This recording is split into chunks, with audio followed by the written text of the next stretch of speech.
Perkenalkan, nama saya Siti Ramadhani, NIM SF2306074. Di sini saya akan menjelaskan tentang sel. Sel adalah unit struktur dan fungsional terkecil dari makhluk hidup, semua organisme mulai dari bakteri hingga manusia. Terdiri dari satu atau lebih sel. Sel merupakan tempat berlangsungnya reaksi kimia yang memungkinkan kehidupan berlangsung. Sel terbagi menjadi beberapa, yaitu nukleoplasma, nukleolus, membran inti, aparatus Golgi, sentriol, lisosom, sitoplasma, membran sel, mitokondria, retikulum endoplasma halus, ribosom, retikulum endoplasma kasar. Retikulum endoplasma adalah jaringan membran di dalam sel tempat protein dan molekul lain bergerak. Protein dirakit di organel yang disebut ribosom. Ketika protein ditakdirkan untuk menjadi bagian dan membran sel atau dikeluarkan dari sel, ribosom yang menyusun menempel pada retikulum endoplasma sehingga membuatnya tampak kasar. Ribosom merupakan organel berukuran kecil dan padat yang ada dalam sel dan berfungsi sebagai tempat sintesis protein. Ribosom terdapat di dalam sitoplasma dan menempel di membran retikulum endoplasma saat berlangsung proses sintesis protein. Retikulum endoplasma halus berfungsi untuk sintesis lemak seperti fosfolipid dan kolesterol serta karbohidrat yang akan digunakan untuk menghasilkan membran sel baru.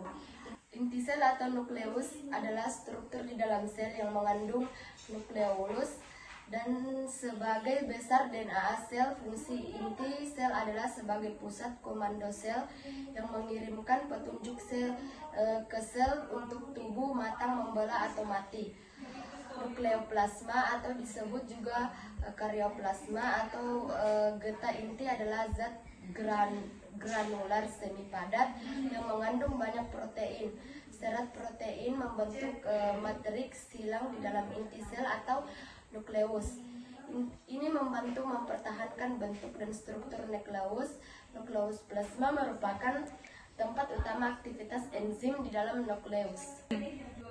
Membran inti adalah selaput pembungkus nukleus yang melapis inti sel. Bagian sel ini memiliki fungsi sebagai pelindung serta pemisah dari organel lainnya.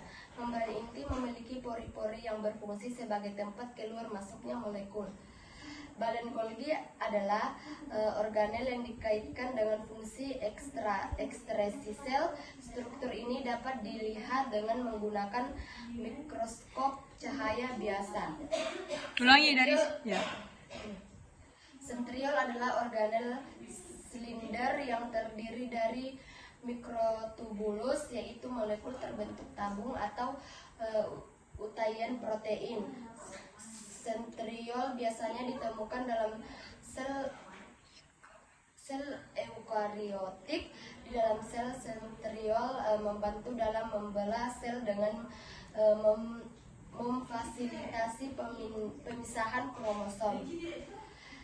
Lisosom merupakan organ dalam sel tubuh yang berfungsi mencerna senyawa seperti karbohidrat serta protein.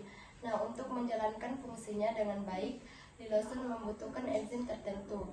Sitoplasma merupakan cairan di dalam sel yang mengelilingi nukleus dan menjadi tempat untuk organel sel menjalankan fungsinya. Organel yang dimaksud meliputi mitokondria, lisosom, ribosom, retikulum endoplasma, dan aparatur Golgi. Membran sel atau juga dikenal sebagai membran inti sel hewan merupakan lapisan terluar dari sel. Fungsinya sebagai perlindung isi sel dan mengatur keluar masuknya zat dari dan ke dalam sel. Zat yang dapat melewati dinding sel yaitu air, zat yang larut dalam lemak, dan ion tertentu. Mitokondria adalah organel dengan membran ganda yang ditemukan pada sebagai besar organisme eukariotik. Mitokondria menghasilkan sebagai besar suplai adenosina trifosfat pada sel yang digunakan sebagai sumber energi kimia. Sekian dari saya. Terima kasih.